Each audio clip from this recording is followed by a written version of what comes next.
Hola, ¿qué tal? Muy buenas tardes. Es un honor darles la más cordial bienvenida a una nueva edición de su foro Viernes de Derechos Humanos, en su 17ª temporada, un espacio de reflexión y análisis promovido por el Colegio de Abogados Procesalistas Latinoamericanos y la revista Primera Instancia. A lo largo de estas temporadas, este foro ha sido un pilar fundamental para el debate y la construcción del conocimiento en torno a los derechos humanos, su evolución y los desafíos que enfrentamos en el contexto actual. En esta ocasión, nos reunimos para analizar un tema de gran trascendencia intitulado Geopolítica y Derechos Humanos. En un mundo en constante transformación, los movimientos geopolíticos redefinen fronteras, alianzas y políticas, influyendo directamente en la protección y garantía de los derechos humanos. Comprender estas interacciones nos permite afrontar los retos y aprovechar las oportunidades que emergen en este escenario global. Para guiarnos en este apasionante tema, tenemos el privilegio de contar con la presencia de la distinguida experta en la materia, la destacada doctora Carmen Graciela Flores Peña. La doctora Flores Peña es abogada, especialista en derechos humanos, magíster en derecho administrativo. Cuenta con estudios de doctorado en Derecho. Es docente universitaria e investigadora categorizada ante MinCiencia. Ha sido ponente invitada a congresos y seminarios nacionales e internacionales.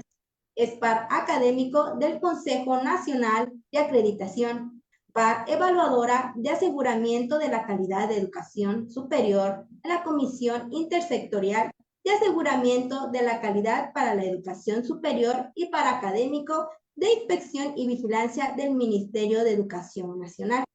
Ex asesora jurídica del Fondo de Ciencia, Tecnología e Innovación, MinCiencias, de la Mesa Nacional de Víctimas y del Ministerio del Interior en la Política Pública Indígena. También ex conjuez del Tribunal Administrativo en Cundinamarca y del Norte de Santander, ex conjuez de la Sala Civil del Tribunal Superior de Paz. También asesora jurídica en áreas relacionadas con la elaboración e implementación de la política pública con los entes territoriales y nacionales en participación indígena, políticas de Estado e infraestructura, consultora y capacitadora en construcción de paz y políticas públicas y análisis geopolítico, asesora jurídica en derecho administrativo, constitucional y derechos humanos. Antes de iniciar con la exposición de nuestra invitada del día de hoy, invitamos a nuestro auditorio a participar activamente. Si tienen dudas o comentarios, pueden compartirlos a través del chat de nuestra plataforma en Facebook y con mucho gusto se lo haremos llegar a nuestra ponente al finalizar su exposición. Así que sin más preámbulos, doctora Flores Peña, a nombre de todos los presentes, reciba una más cálida bienvenida y le cedemos el uso de la voz. Sí, buenas tardes, muchas gracias, gracias a toda la audiencia. Realmente... No se logra ver. ¿Se escucha? Sí se escucha, pero no la vemos, doctora. Un momento. ¿Ya? ¿Ahí está bien? Sí, pero muy tenue, pero ya la vemos.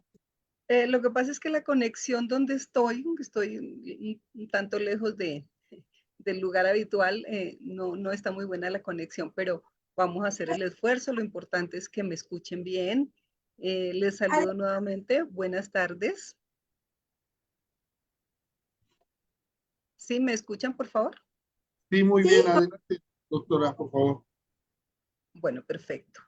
Le envié al doctor unas diapositivas, son 2 láminas nada más, no los voy a cansar con diapositivas para ver si las presentamos. Bueno, perfecto. ¿Quién realmente dirige el mundo? Como es una conferencia tipo TED de 15 a 20 minutos, al final tengo pues una persona experta en geopolítica de los medios que nos va a acompañar porque la geopolítica es tan amplia que la quisimos acotar hoy a geopolítica de los medios, como existe la geopolítica del agua, muy sonado ahora la geopolítica de los medicamentos en Estados Unidos, como sabemos lo que está ocurriendo.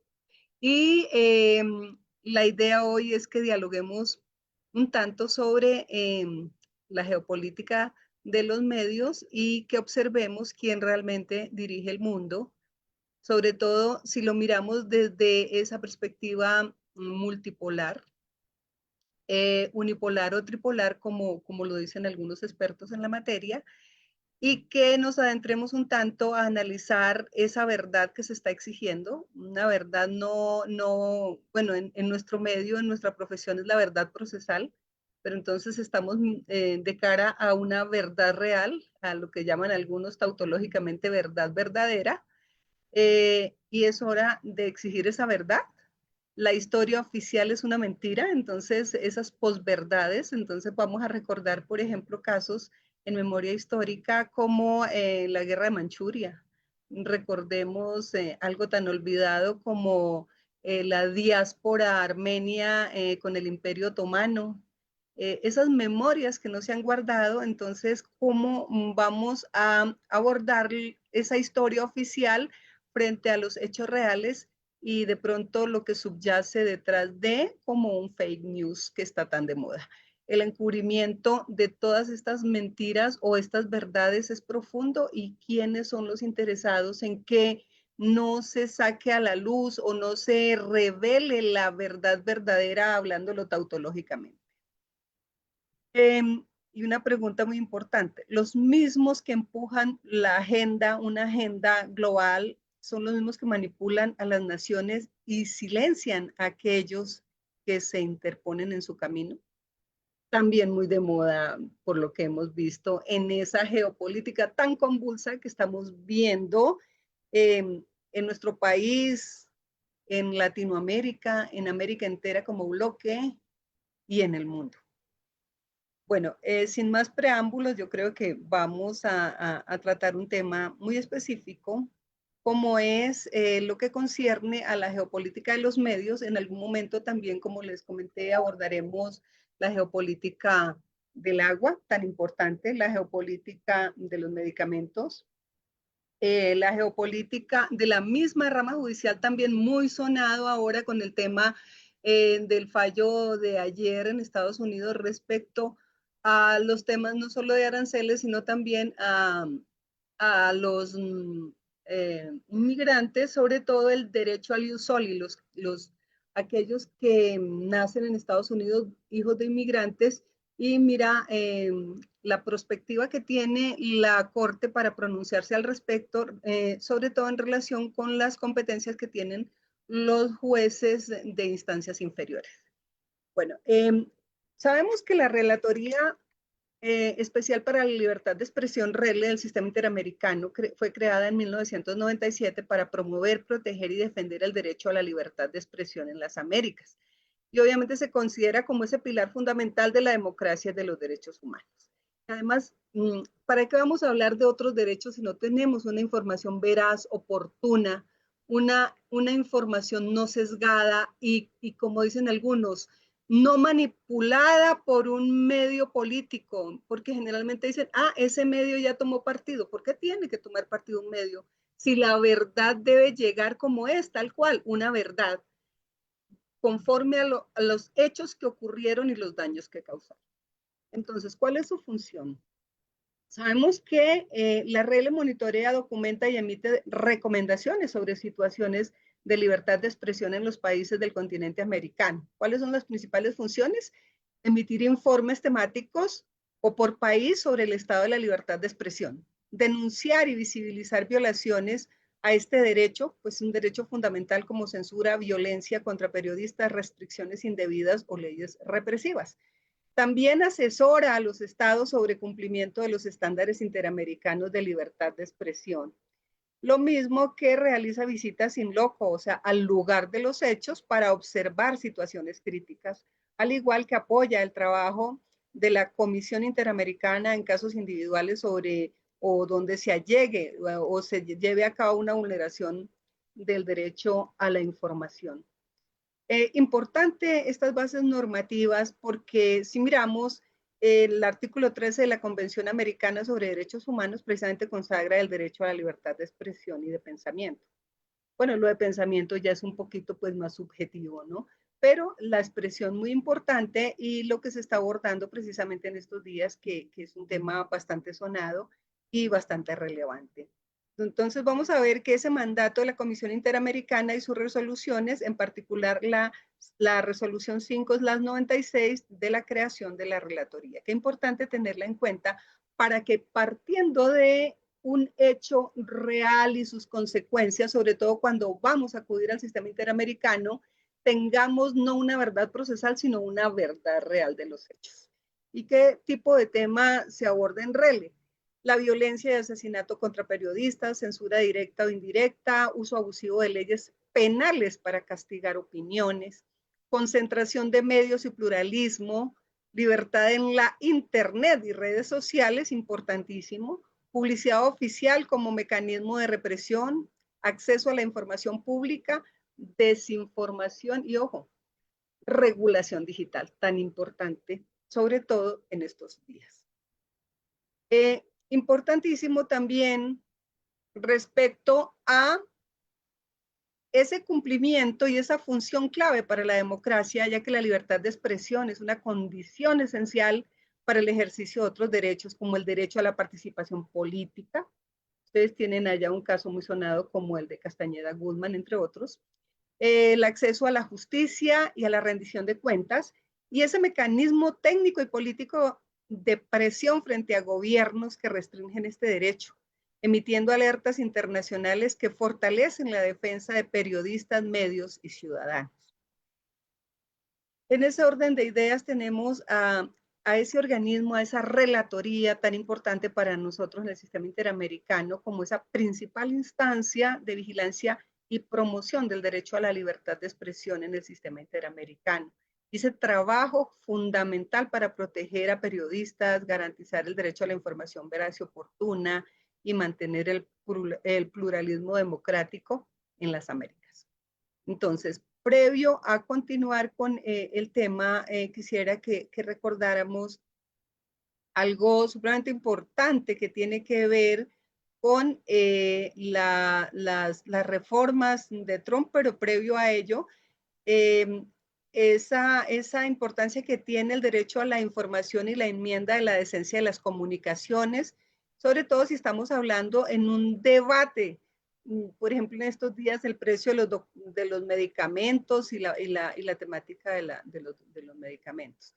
Pero previo a ello, quiero que abordemos lo relacionado con la sección 230. ¿Y por qué la sección 230? Porque es un tema relevante, sobre todo en la geopolítica de los medios, ya que esta ley, estamos hablando de Estados Unidos, protege la libertad de expresión en Internet, es la pregunta del millón, ¿no? Esta primera entrega de esta sesión 30 que nos están hablando sobre esa plataforma en línea de millones de personas que deben debatir libremente sobre temas de interés, es importante tener en cuenta esa decencia en las comunicaciones, porque si estás en Facebook y, por ejemplo, publicas algo, primero es una tabula rasa, tú la alimentas con tu información, regalas tu información, pero si publicas algo que no es conveniente para quienes manejan o el poderío económico que hay detrás de Facebook o cualquiera de las redes, no quería nombrar ninguna, pero pues aludo a una de las que más se usa. Si no es conveniente lo que publicas, pues será que hay indecencia en esa comunicación cuando eres tú quien estás alimentando esa plataforma. Entonces vamos a ver que el Congreso aprobó en 1996 toda la dinámica diríamos, de formas como se puede manejar la Internet. Entonces, vamos a ver que en ese momento, en 1996, más del 90% de los estadounidenses ya tenían acceso a Internet. Además, sabemos que la Internet nace de la guerra, de las claves Morse. Entonces, vamos a ver que para evitar una avalancha de demandas en las que ganarían, por ejemplo, por el tema de la decencia de las comunicaciones, esas plataformas intensificarían moderación en su contenido e incluso dejarían de alojar contenido generado por usuarios. Pero ¿qué ha pasado con esa sección 230? El impulso para la sección 230 que surge como reacción a un par de decisiones judiciales sobre todo en la década de los 90, que demostraron cómo la legislación vigente sembró esa incertidumbre sobre la responsabilidad de las reformas para la expresión de terceros. Decisiones que crearon un grave riesgo de que las plataformas se enfrentaran a numerosas demandas y a una enorme responsabilidad potencial por la expresión de sus usuarios, lo que en su momento inhibió la expresión que de otro modo podría haber prosperado en Internet. Entonces estamos hablando de que esa sección 230 hay que tenerle mucho cuidado en relación con, o más bien relacionada con RELE, que es la Relatoría para la Libertad de Expresión.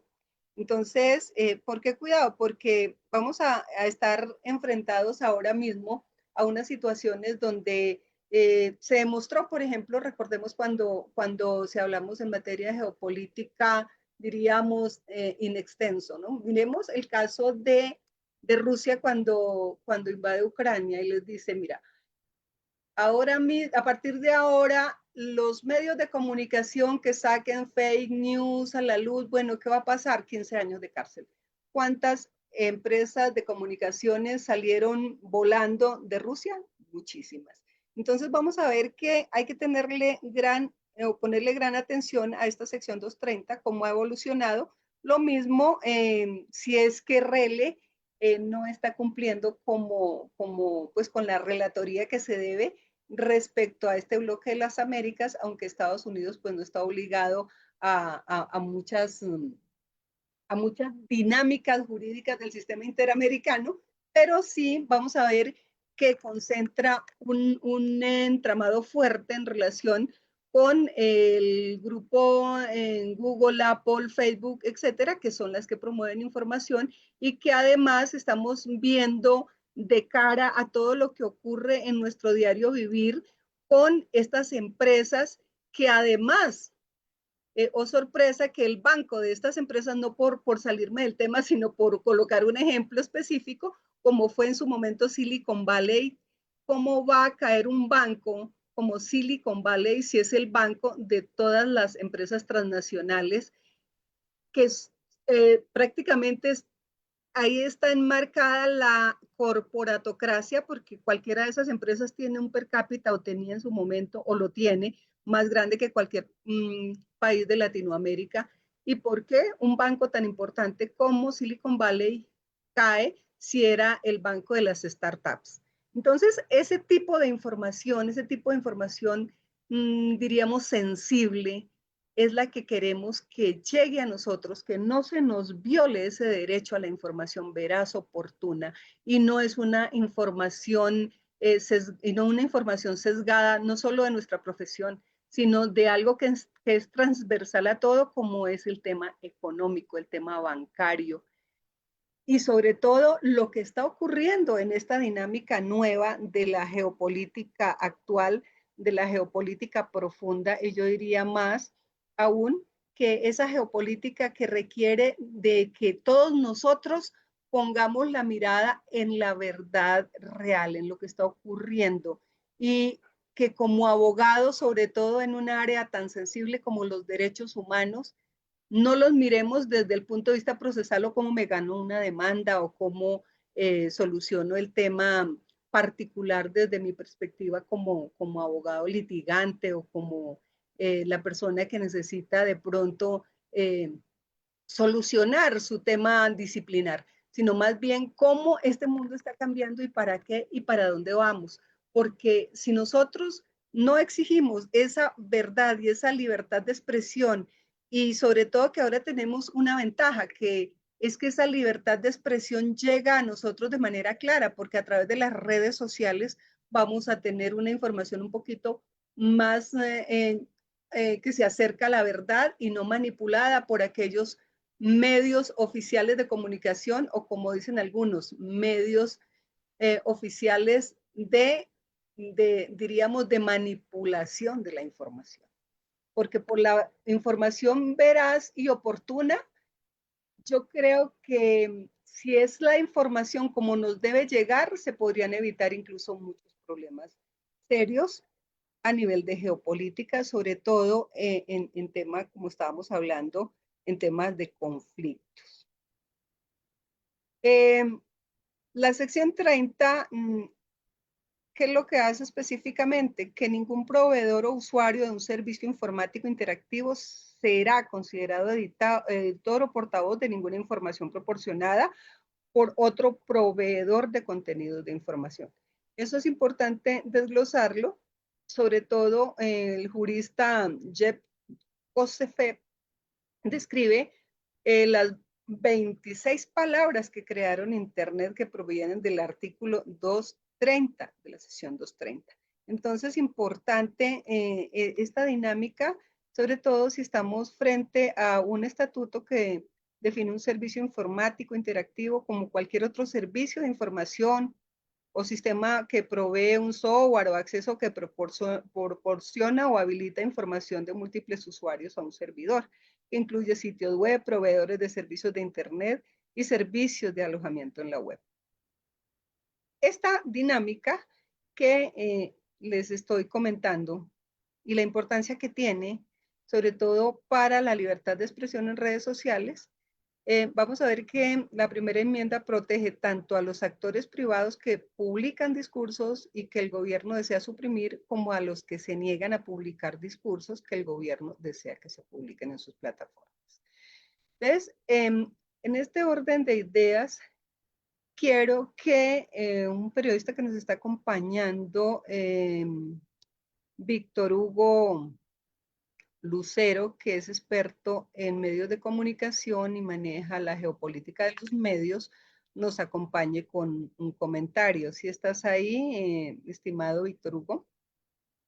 Muy buenas tardes, doctora Carmen Flores, aquí presentes apoyando su actividad y destacando los logros que ha conseguido cuando, junto con las organizaciones periodísticas aquí en Colombia, hemos sacado adelante varios aspectos relacionados en la parte académica, social y política de los medios que en este momento son la controversia. Totalmente de acuerdo con usted sobre la manipulación, y para ello no me queda más como periodista, en nombre de todos los periodistas del mundo, presentar excusas y solicitar perdón a todo el mundo por la acción de algunos colegas que se han puesto a disposición de intereses políticos, económicos y de otra índole, desinformando al país. Es la oportunidad que tenemos para reflexionar los periodistas que nos creemos en algunas ocasiones seres superiores y evadimos la autocrítica en nuestro oficio y sobre todo en libertad de expresión en todas las formas y manifestaciones. Todos sabemos que es un derecho fundamental inherente a todas las personas. Por ejemplo, en Colombia, desde las últimas décadas del siglo pasado, denunciamos el riesgo que se encuentra el periodismo debido a los ataques de agentes externos, como el conflicto armado, el narcotráfico, la corrupción. Los grupos armados de extrema derecha especialmente lograron silenciar la prensa mientras cometían atrocidades, que solo después del 2006, con su desmovilización, el país comenzó a conocer con horror cómo los hornos crematorios de norte de Santander, y casi 20 años después, aún nos sorprenden, como ocurrió hace unos cuantos meses, con la revelación de algunos grupos que fabricaban embutidos increíbles con carne humana de las víctimas en una cárcel de Bogotá. Entonces, esta situación es crítica para el periodismo, tanto en Colombia como en el mundo. Aquí en Colombia hemos asistido durante los últimos 35 años por lo menos a 160 funerales de periodistas. También hay más de medio centenar de periodistas amenazados. No pocos han tenido que pedir asilo en otros países para poder salvar su vida. En consecuencia, yo creo que esta situación que hoy vive la prensa, precisamente por ese manejo, esa manipulación, esas actividades que ejercen importantes organizaciones políticas, económicas y social, y que de manera desafortunada hay algunos colegas que por necesidad o por empatía se prestan para llevar a cabo esa situación que sin lugar a duda afectan el ejercicio del periodismo, pero afectan más el derecho fundamental que tiene la gente de estar informada en cada uno de los asuntos importantes de su comarca, de su país y del mundo entero, porque esta es la situación que como periodistas debemos buscar y debemos sacar adelante nosotros, y especialmente yo quiero destacar a la académica doctora Flores, quien con ella hemos cumplido un papel importante en Colombia y hemos podido sacar avante varias proposiciones, varias actividades. Hemos llamado la atención de las autoridades para lograr lo que nosotros queremos: la total libertad de prensa, la total verdad en los medios de comunicaciones. Durante los últimos años han sido proclives a tratar de manipular a la opinión pública, y esto no debe hacerse. La consecuencia de la manipulación es la falta de audiencias en radio, en televisión, porque ya la gente se informa por otros medios, pero se informa mal. Por ejemplo, las redes sociales también desafortunadamente están siendo manipuladas. Doctora, yo le agradezco, no quiero coparle más tiempo de su importante conferencia, que todos estamos atentos escuchándola, y pues cualquier cosa, cualquier situación que usted tenga bien, con mucho gusto estamos aquí porque hemos trabajado de manera coordinada y espero que sigamos haciéndolo de la misma manera, doctora. Muchas gracias, Víctor Hugo. Bueno, quería comentarles también algo ya para cerrar, la importancia que tuvo en su momento, sobre todo con lo que se destapó con Doge, el Departamento de Eficiencia con Elon Musk, sobre la USAID, que inicialmente presentada como una agencia humanitaria, pues ha sido una herramienta encubierta para el cambio de régimen, etcétera. Pero vamos a ver que a través de ella se canalizaron millones de dólares para manipular elecciones, derrocar gobiernos e influir sobre todo en los medios de comunicación. Y vamos a ver que en 2019 redirigió fondos para crear informes incluso contra el mismo Trump, contribuyendo a su destitución o al impeachment, que nunca pues se llevó a cabo la defenestración, pero que sí se trabajó en torno a ello. Y vamos a ver que las acciones de la USAID han tenido un impacto significativo en la política actual. Sobre todo, vamos a ver que esa forma de manipular los medios de comunicación y a qué empresas electoreras, y además como Smartmatic y Dominion, ahora tenemos el caso Bronson en Estados Unidos, que es bien importante que lo consultemos, sobre las elecciones de 2020, pero además cómo le giraba dinero a ciertos medios de comunicación. Entonces es importante tener en cuenta que esa cooperación hacia dónde va, cooperación hacia dónde se dirige, cuál es el interés de manejar los medios de comunicación. Pero lo más importante es que estamos enfrentándonos a unas verdades muy vigentes que tienen que ver precisamente con la comunicación veraz, oportuna, pero además con una justicia real, donde no impere una verdad procesal muy acomodada, sino una verdad real. Muchas gracias y estaré atenta. Muchas gracias, estimada doctora Carmen. La verdad ha sido muy interesante escucharla atentamente. Es un tema realmente difícil de abordar por las muchas mentiras que se manejan a veces, no digo a veces sistemáticamente en los medios de comunicación. Y para saber y para opinar, pues se necesita conocer. Y creo que en determinado momento se nos ha impedido conocer.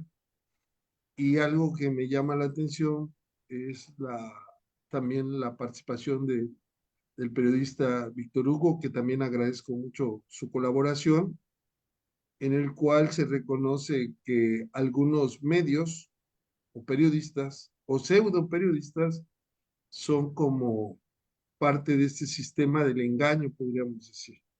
Y la pregunta que usted hace al principio, ¿quién dirige realmente al mundo? La podríamos analizar en el sentido de que qué mundo estamos hablando, porque ahora con la cuestión geopolítica, pues hay supuestamente tres grandes potencias, ¿no?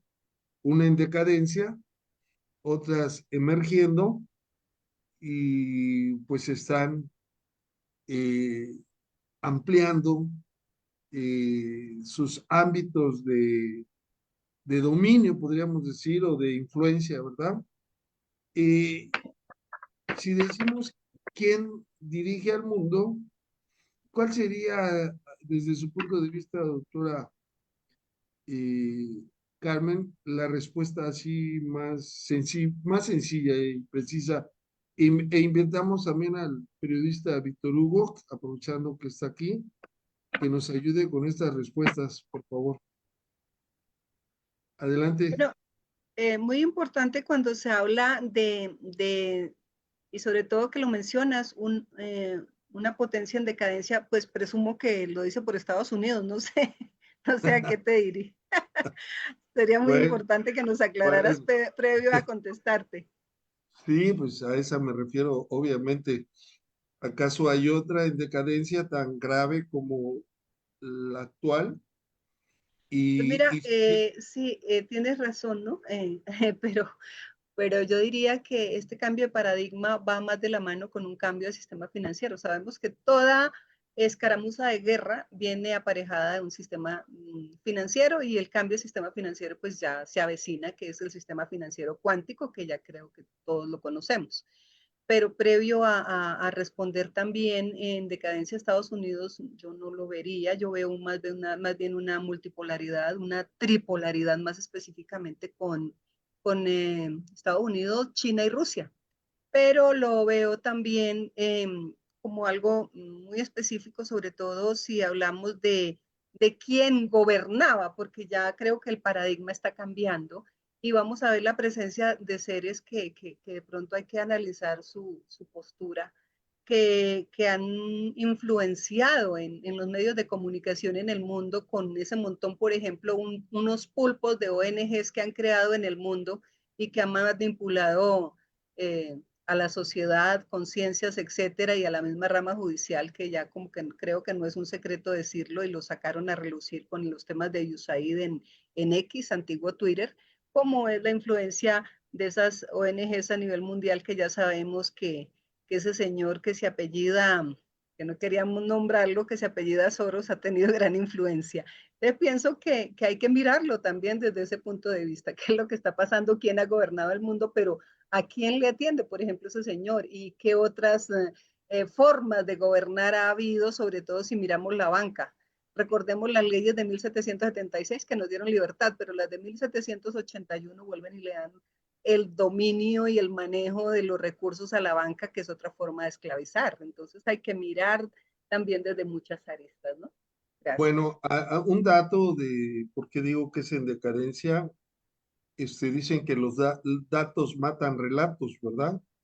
Por Sí. ejemplo, un dato que casi no se maneja es que el 18% de los adultos en Estados Unidos, aproximadamente 57.4 millones de personas son analfabetas. Ese es un dato, es un dato. Yo me refiero a los Estados Unidos como país. Otro dato que antes de darlo, le voy a pedir al periodista y colega Víctor Hugo que nos diga su punto de vista, por favor, sobre el tema. Es importante el análisis que ustedes están haciendo para que la opinión pública conozca estos pormenores. Ya la doctora hizo un análisis a nivel macro, vamos a nivel micro. ¿Y micro qué hablo? De las familias, de los pueblos, de las ciudades. Esta situación de la comunicación, de la manipulación, se está presentando por varios aspectos relacionados y a veces nosotros mismos tenemos la culpa. Tenemos la culpa ¿por qué? porque como una moda utilizamos o nos dejamos utilizar mejor por los medios de comunicación que en todo momento buscan manipular. Y esta manipulación permite que las familias, todo, estén entretenidas detrás de una pantalla de televisión viendo programas que en nada contribuyen a su educación y por lo contrario, como lo han dicho varios líderes a nivel del mundo, es una forma de idiotizar a la gente. Desafortunadamente, desde niños, pues nosotros mismos a la vez promovemos esta acción que se presenta en cada uno de los y cada uno va avanzando a nivel de otros medios. Ya en las redes sociales ya es una guerra sin cuartel, donde la gente sin ninguna prueba, sin ninguna constancia, deshonran, calumnian e injurian al ser humano.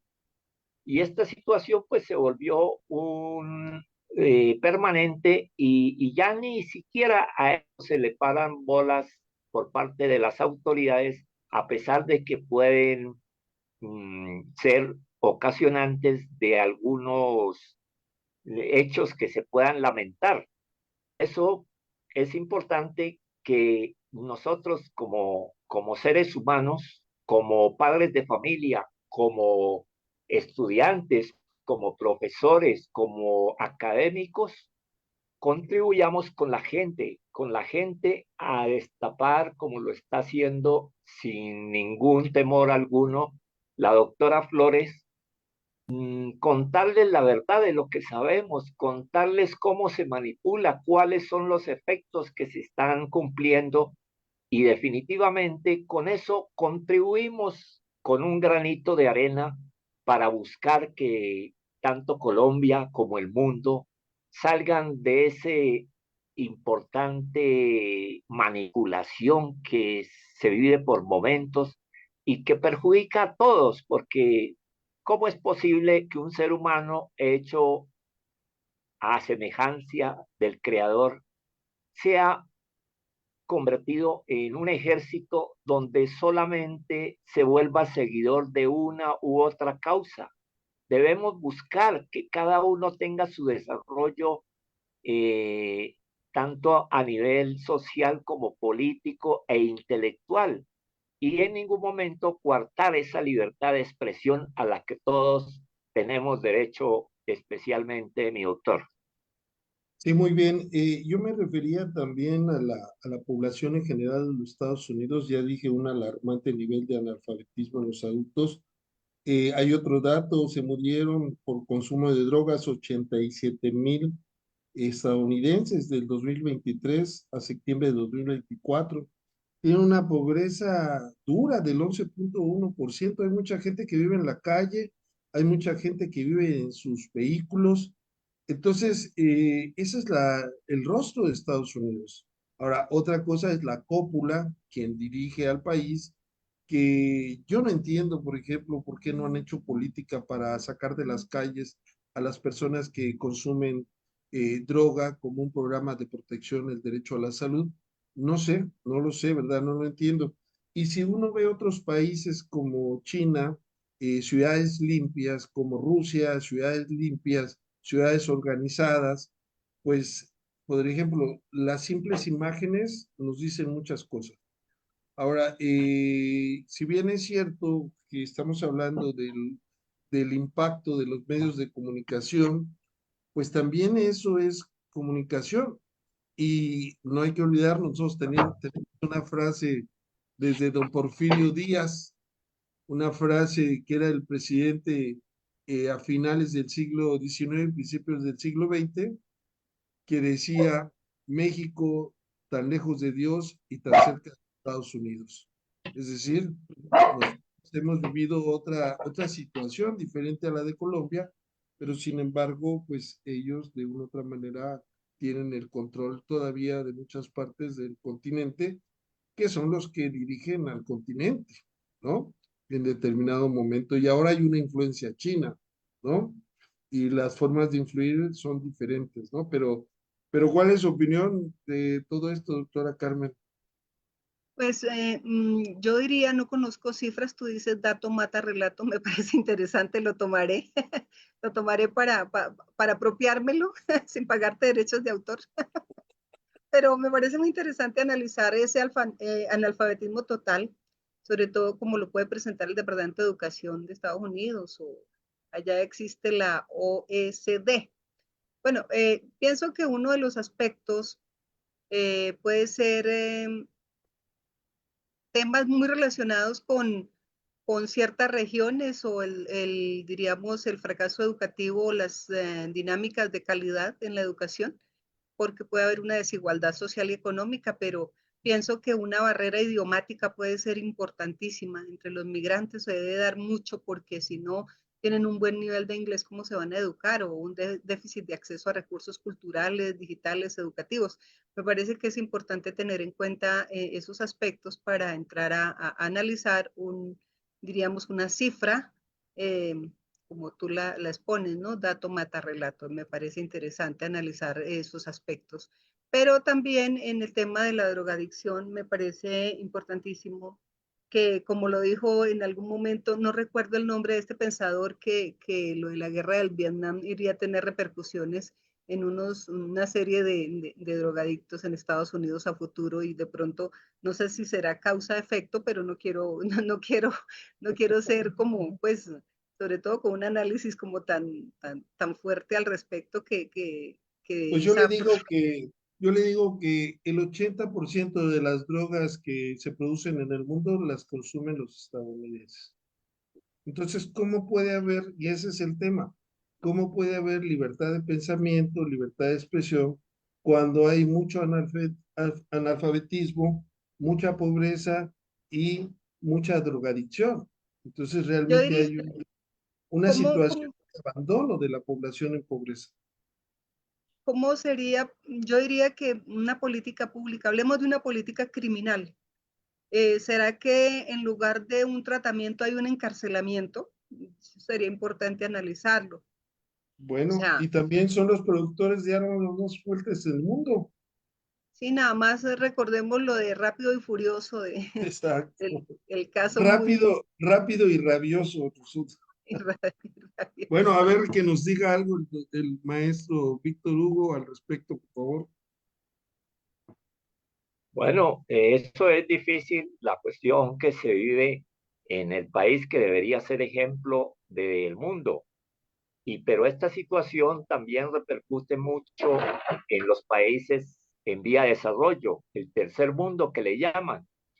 porque la situación, por ejemplo, el caso de Colombia, donde para todos es conocido que es donde se produce de manera desafortunada la droga, la cual es adquirida por mexicanos y habitantes de los Estados Unidos, pues ha originado una serie de conflictos. ¿Por qué? Porque nosotros solamente colocamos los muertos y somos los señalados, somos los que nos señalan de ser los responsables, cuando en realidad, si vamos al fondo de esta situación que tanto afecta al mundo, el consumo es uno de los mayores responsables, pero yo nunca he oído que Estados Unidos se haga una autocrítica porque sin el consumo no había producción, pero como hay consumo, hay producción.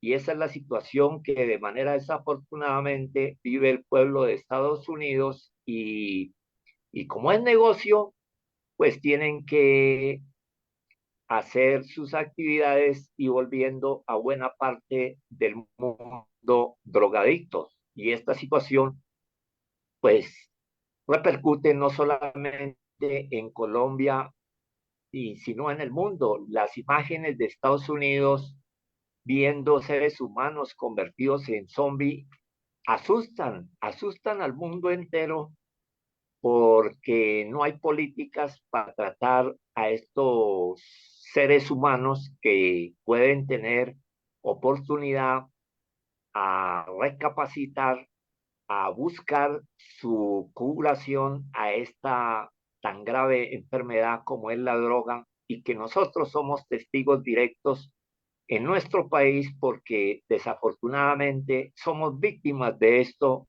y pues tenemos todos que trabajar y ayudar a combatir este flagelo, así como lo han hecho exitosamente países como mencionaba China, y otros países donde las medidas han evitado que se vuelva una política de entretenimiento y de consumo en estos países.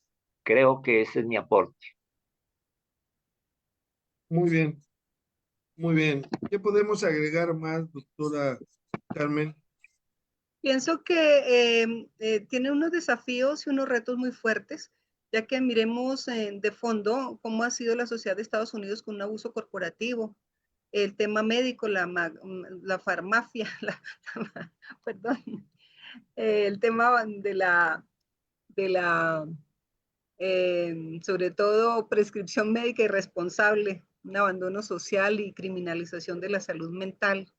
Es importante sobre todo con hogares sin ninguna estructura. Eh, Miremos que hay que mejorar esa magnitud de crisis que exige cambios estructurales y sostenidos en el sistema de salud, justicia, educación y economía. Y sería muy importante un tratamiento para la sociedad, no solo los adictos, sino los que están cerca a los adictos, y que esto no llega igual a todas las regiones, sobre todo si son regiones apartadas, rurales, pobres. La falta de médicos especializados en adicciones también es importante tenerlo en cuenta. Centros de prevención y consumo supervisado, por ejemplo, espacios donde los usuarios consuman bajo supervisión médica. La prevención, importantísimo, la prevención escolar, la educación a temprana edad, la salud mental juvenil, que es tan importante. Siempre se preocupan por la salud, sobre todo la física, pero no la salud mental. Resiliencia, mucha resiliencia emocional. Son unos aspectos que me parece importantes, pues, si hablamos de políticas públicas que realmente lleguen al trasfondo del asunto con una focalización de los temas específicos, sobre todo ahora que la nueva amenaza es el fentanilo. Sería importante que haya una reforma estructural y unas políticas públicas que lleguen a la raíz del problema, ¿no? Y el fentanilo, perdón, es producido principalmente y fue descubierto en Estados Unidos. De hecho, se vende de manera lícita a través de recetas médicas. Entonces, pues ellos lo producen. Y ese es un problema, no solamente se hace en laboratorios clandestinos, sino también se hace lícitamente. Bueno, es un tema que abarca muchos subtemas, mi querida doctora. ¿Cuál sería su gran conclusión en este tema? Eh, pues como realmente la geopolítica de los medios abarca tantos aspectos, yo creo que es por excelencia el enfoque transversal para toda la temática que se tiene que trabajar en cualquier área de la geopolítica. Y la geopolítica de los medios pienso que es la que debemos cuidar. Miremos que en el G2 entre China y Rusia, de los 14 puntos que se tocaron, prácticamente de 6 a 7 tenían que ver con los medios. Entonces, el tema de la geopolítica de los medios no es menor. Yo creo que está en primer lugar. Dicen que es el cuarto poder, pero siempre va a ser el primer poder, porque quita y pone y desata guerras o como también las puede calmar. Entonces, pienso que la geopolítica de los medios debemos de estar muy de frente a todos estos organismos. Mencioné RL y la sección 230, pero hay muchas más que debemos ahondar en ellas y trabajar en torno a una información veraz y oportuna. Muchas gracias. Víctor, ¿quieres agregar algo, por favor? No destacar esta clase de escenarios académicos porque se tratan temas puntuales, se tratan actividades en beneficio de la humanidad. Quiero felicitarlos, perdón, quiero que en alguna oportunidad podamos tratar a profundidad otros temas, otras actividades, especialmente en lo que nosotros nos desempeñamos, como es la comunicación social.